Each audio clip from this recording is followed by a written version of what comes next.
palms together. Let us welcome Kathy Wonjiyeon. Good morning. Good morning. Can you hear me in Georgia? Can you hear me? Yeah, it's okay? Good. So good morning and happy Hanukkah. When I was 20 years old, I had an apartment, and it was actually in a Jewish Hasidic community. And so my bedroom window looked out onto the house next door. And in this house, they had this very long staircase. And during prayer time, all of the men in the community would all gather there, and all the rabbis would gather there, and they would all line up on the staircase and around the staircase. It was a large community. And every time I saw this, I was so in awe of their devotion. So last week, I was reminded of this same type of devotion. I had come here to have a scripture study with Ginger Kilmanim, and at some point during our conversation, she tapped her hand on the scripture book, and she said that this practice, this study, is at the core of everything that we do. And it wasn't exactly what she said so much as how she said it. And I left here that day wondering, do I have that same kind of devotion and conviction? Is this one Buddhist practice at the core of everything that I do? So I let that question just came up continuously for me. And I wanted to, as I was thinking about this, I was thinking about our threefold practice. So that's what I want to talk about today, our threefold practice. But pinpointing my question is this at the core of everything that I do? So our founding teacher, Soji-san, there are many ways he describes a threefold practice, but one of the ways is as the tines of a pitchfork, so interconnected and studied and practiced simultaneously. So this very first tine is cultivation of our spirit, which means that we are strengthening our spirit to be in the moment we are in. So we are using our meditation practice and our chanting to come back to this moment so we can be present, so we can be here. So we are not, we're taking the power away from distraction, basically. So this is about concentration, focus, one-pointedness of mind. So the second tine is inquiry. So this means figuring out our world. How does it all work? How does the universe work? What are our human interactions? How do we work as human beings? And this is, staves away our ignorance and our delusion. And the tools we use for this are scripture study. And we get together and we have Dharma conversations so we can hone this type of wisdom and knowledge. So we're not constantly running in a space of judgment and discrimination and ignorant mind just because we're unaware and we don't know.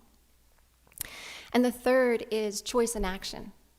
So this is interesting because it's when we use the practice in our daily life when we are able to stop and pause. So we're able to have clarity and wisdom before we make choices.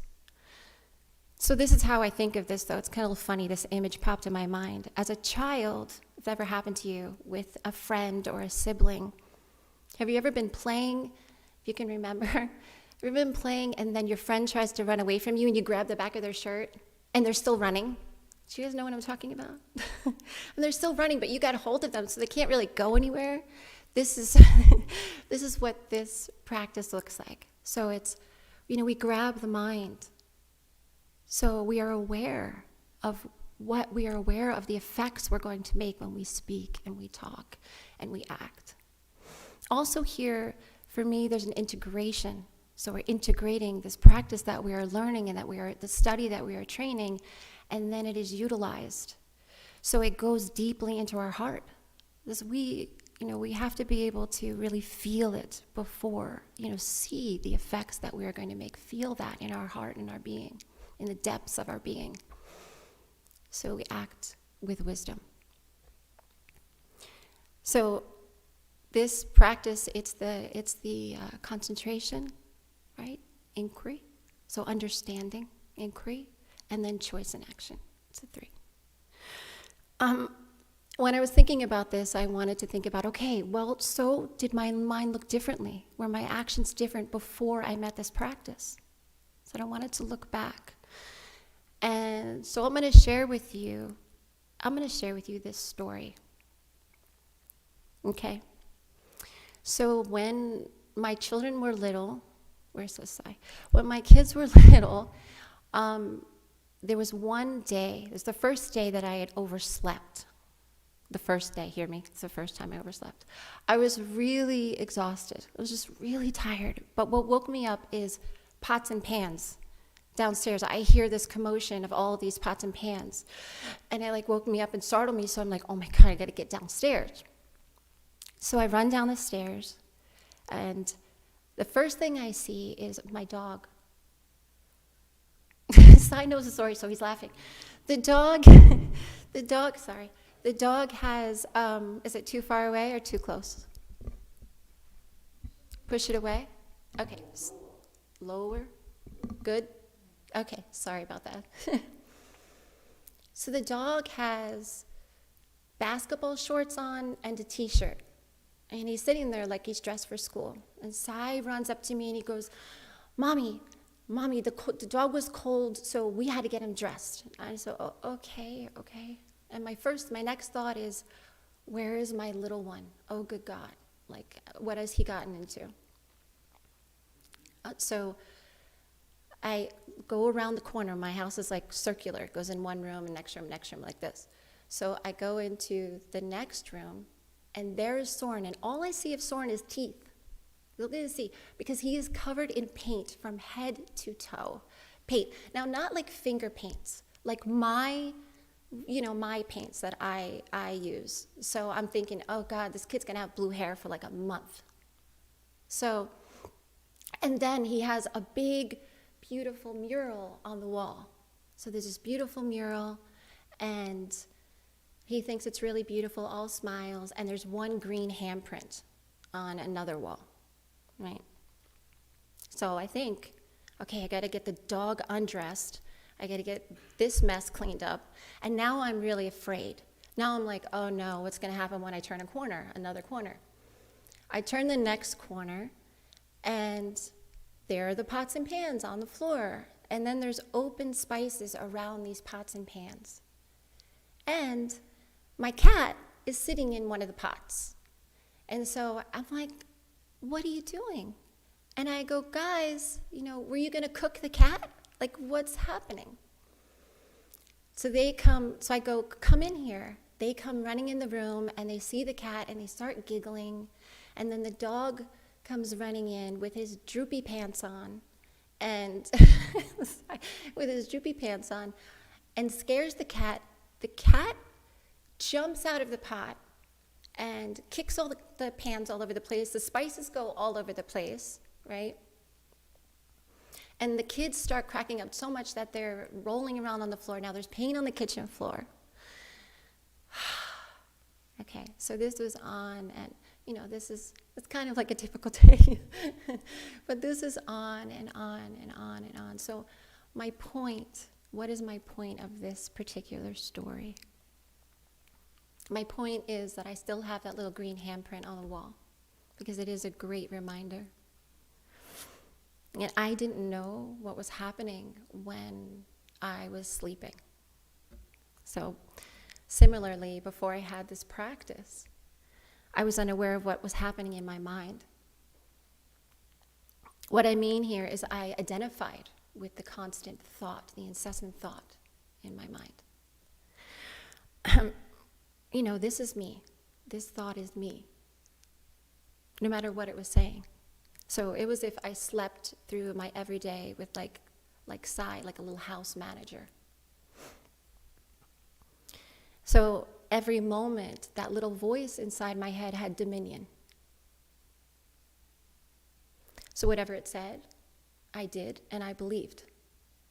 So it'd say like, you're not going to like that food, don't eat it. Okay, I won't eat it. That person's not nice, or they're not talking about you, don't talk to them. Okay, I won't talk to them. Right? And on and on and on, countless and endless amounts of things. So the voice is very convincing.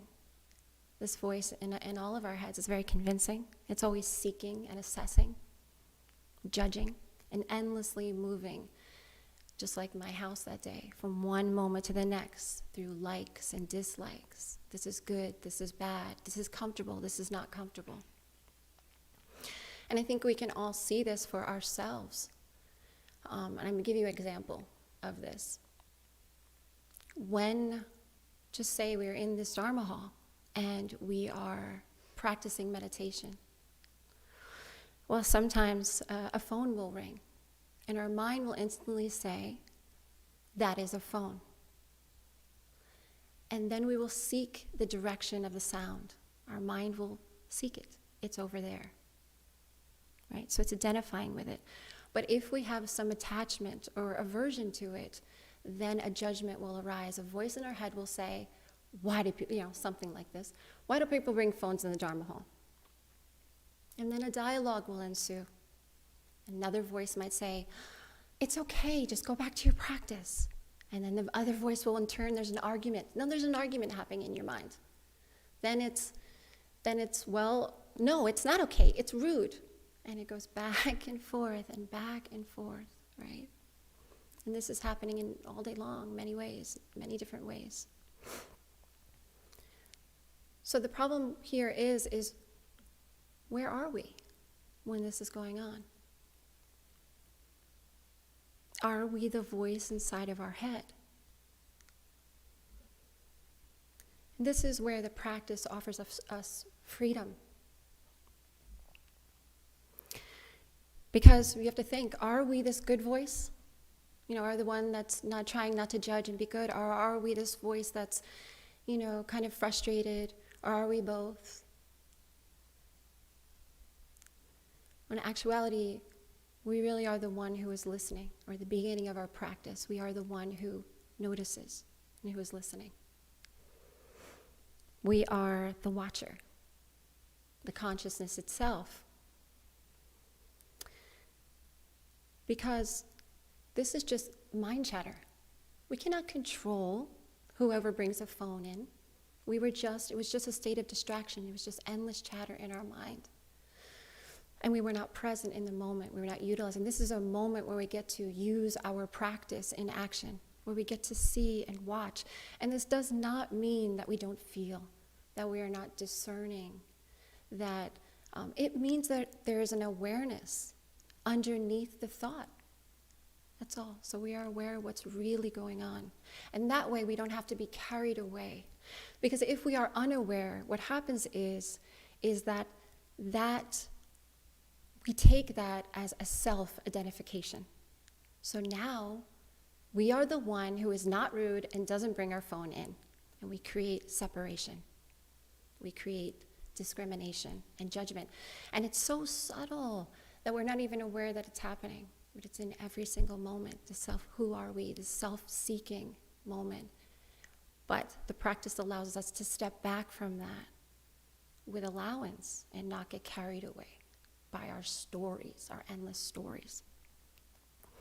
So I think, the word honesty, I know the truth, we say truth, but there's something about the word honesty that comes in here for me. And our founding teacher, Soto-san, he says that our body needs, very clearly, our body needs food, clothing, and shelter. We need these three things. And if we don't have these three things, our lives are difficult. We know that. How much time do we spend worrying about what we're eating, or, how for exercising, or buying clothes, or, on and on. It is, or a pain, or this, or a sickness, or on and on and on. And it has value, of course it does. These are important, right? But then Master Soto-san, our founding teacher, he says our spirit needs these other things. We are not only a physical human, we're also a spirit. We also have this requirement. So these three things are our cultivation, So our concentration, cultivation of spirit, our concentration, we need to have that. We need to have awareness of where we are and be able to be in the moment that we are in. And we need our practice to be able to consistently do that and strengthen our mind. And then he says that we need to know, what is this world and what we're doing here? We need that. Our spirit needs that. So we're not getting caught up in things that are not natural to the spirit. It's not natural to the spirit to be judgmental. It's not natural to the spirit. Our spiritual side knows our interconnectedness. It's not natural, so we're not getting caught up in that.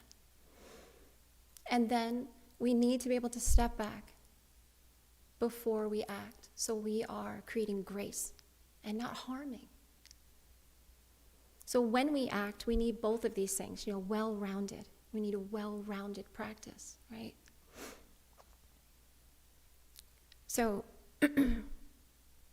just like, perfect and complete, utterly impartial and selfless, like Il-won-sang. Perfect and complete. This means using both sides, feeding, clothing and taking care of, right? Food, clothes, and shelter, both sides. And I say both sides lightly. But our whole being, so we are fully and completely human and we are living our life. We're not dragged around on an endless cycle of samsara.